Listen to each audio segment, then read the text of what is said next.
at the state expense. So there's a powerful tool related to Francis Marion's life. He also believed in being the citizen soldier, a concept we've totally done away with. No offense to my veteran friends who I have great respect for, as you know. But we're not even allowed to have that subject anymore. Oh, if you're a soldier and you're in the war and you're fought, then that's all I can do is praise you. Well, by gosh, my concept of the Constitution of Liberty says we ought to have a Francis Marion discussion of citizen soldiery around. Oh yeah, we sort of have it in the Guard. We do in the Guard. But look at the Guard's budget versus the reserves and the active. So that's a concept that should at least be talked about. And maybe we do need a real draft where people actually have to give something to their country in the military, but not to be allowed to talk about it. I'm saying that with trepidation up here because I know how many of you have served. He is clearly the father, and Eric, you got to correct me. You know, now at first we always said guerrilla warfare, and then the other one, and now it's really irregular, but I've learned, Eric said it earlier today, it's actually called maneuver warfare is what the military calls the special forces now. But boy, was he a father of it, and what we heard a great talk yesterday that he's not the father, he's a father of it. Robert Rogers taught him a lot. Did you know he was a state senator? And the picture I put up there, of course, for those of us who know, is Senator Vincent Shaheen, who is leading the charge across our state, not just in his district, for the Liberty Trail, to make South Carolina come alive. He was the founding statute writer for the 250th Commission. Well, Francis Marion was a 2 and possibly 2.5 term South Carolina senator. And you can read what he did by looking up the Sessions legislative acts. And the last one, let's see, he is a family man. He did not have children directly, but they are his siblings, which played a key role. The sister was the oldest, and then he had the 4 brothers.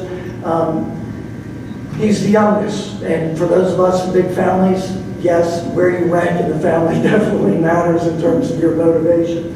And then last is his estates, and we need to be thinking about our own estates too, what we're going to do with them. And one of the things that never gets talked about, though Charles and I have battles over it, we need to tell people, you know, what about all your collections? Gosh, anybody who's got their files, you know, because you know what your spouse is going to do, they're going to throw it away. So we need to get it to someone where it'll be saved, like a museum. When Francis Marion's estate, he said that if his, and we're not exactly sure, somebody else, George, you might know, whether it's his nephew, I think it's his grandnephew, once over and 2 down. And he said if you change your name, his name, not change, just add the last name, which people do all the, you know, lawyers do that for people all the time. If you say yourself is now Francis Dwight Marion, you can have my estate, and that's what he did.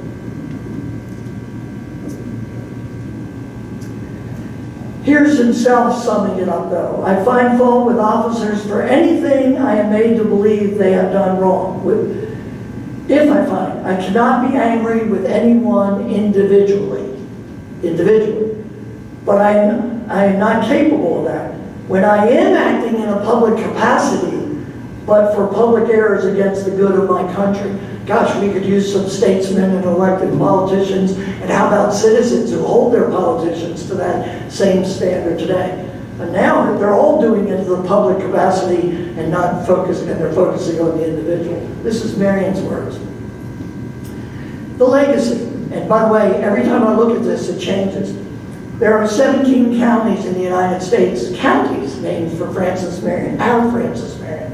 There are 24 cities and towns which I've confirmed are our Francis Marion. There are 10 more, so it's really 34, but I can't get definitive documentation. I write to them, I say, you want to know who Francis Marion is? Come and tour South Carolina. But they won't confirm that it's our Francis Marion. Francis Marion National Forest, and then of course we have those subdivisions, 7 townships. Francis Marion University, there's a high school military academy in Alabama, numerous schools, but not enough. Not enough schools named for Francis Marion. There's Mount Marion in New York. There are several hotels and highways. We have a lake, of course, the wonderful Lake Marion here, and in Minnesota and Oregon. There are recreational trails and parks. There's a roller coaster, I believe it's in Florida. And then, of course, there's the Army's former Fort Marion in Florida that's named after Francis Marion and his legacy. Boy, there's a lot more to people than just what they're doing in a battlefield, is there not? And I bring these points and prongs to you this afternoon because A, you want to be thinking about what all the points and prongs were in our, whoever turned you on for the American Revolution, but you also want to be thinking of your own prongs as it relates to your research and your knowledge. And I say that humbly because there are people in this room way beyond even Charles who have done magnificent detailed work. We've seen some of it in the last day and a half. And then the last thing I've got to say, to get back to George and Carol for putting me on last, isn't it amazing that here this wonderful veteran and his spouse who have put this on for 18 years did not let the issues that we're all under face us today.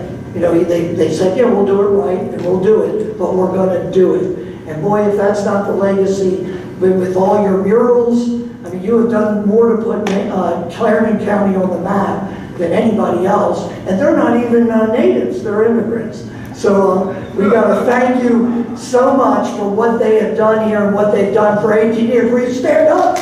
Eric, will you lead us?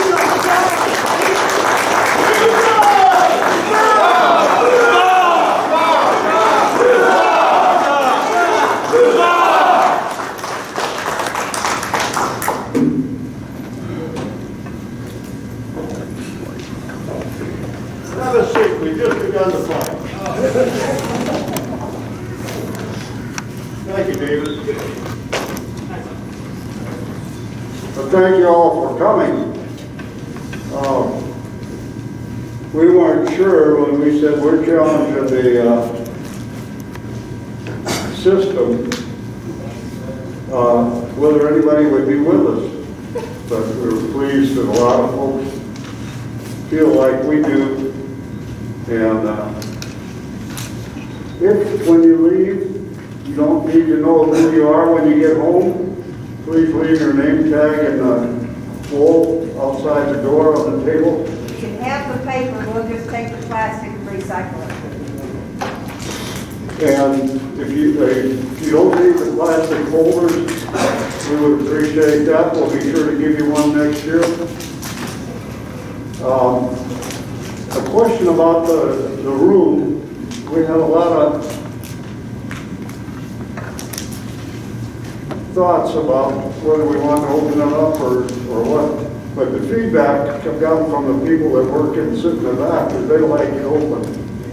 And is it comfortable with everybody with that? Yeah. You know, the downer is we don't have a wall to put the pictures and the displays, but we'll find some way to work that. But if you like this open, we like it open. I guess David raised a question there, a challenge for himself and Charles, and that is there seems to be a pedestal missing a statue in Marion Square. And it seems that the people in Charleston are having a problem figuring out what kind of statue they could put in Marion Square. And to a dumb fire pilot, it seems pretty simple.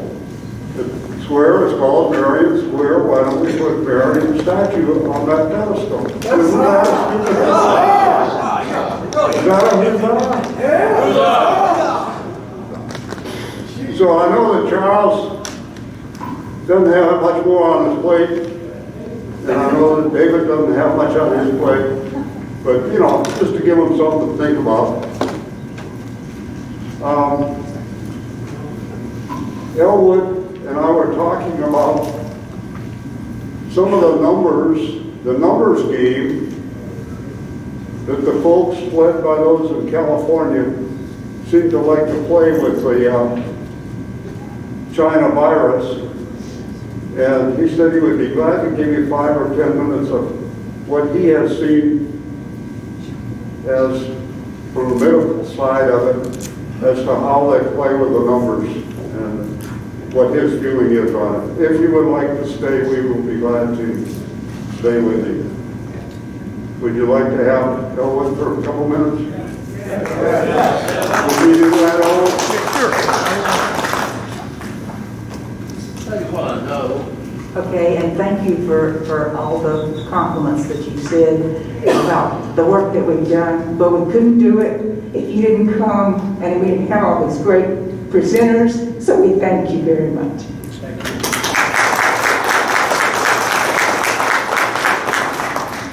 It's going to take years to put all this information together about the coronavirus. It took years to figure out the swine flu back in 2010, 2011. I'll tell you what we do know. The swine flu, after a couple of years, was literally found its way into 63 million Americans. Now, that's why I said it kind of a ubiquitous statement. They found their way into 63 million Americans. So right now we have the coronavirus, and by last count it's about 220,000 deaths. But if you look at that closely, and the CDC looks at it closely, apparently, what is it, 6 or 7% they say died of the coronavirus, and the other 94% died with it.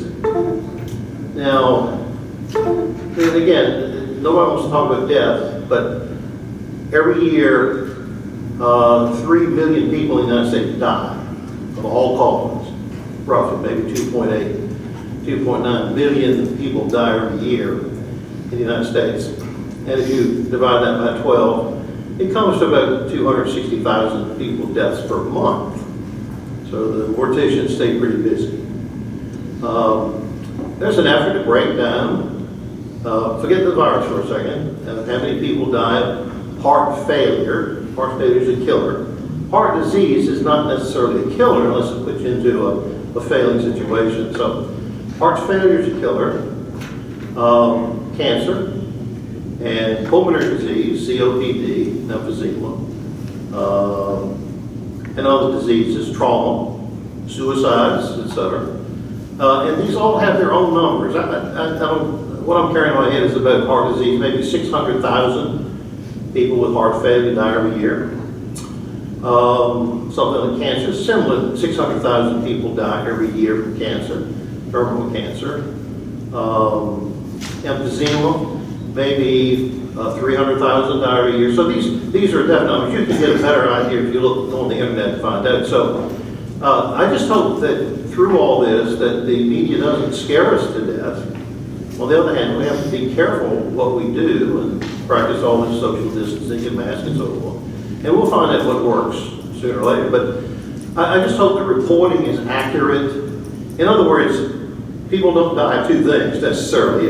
If the person died of heart failure and just happened to be touched by coronavirus before he or she died, how do we really relate that to all the statistics and whether we're doing the right thing or the wrong thing? It's scary when you hear 6,000 people came down with coronavirus. Well, they didn't really come down with it. I suspect there is an increase because of testing. I mean, a couple of weeks ago, I decided I'm just going to get tested.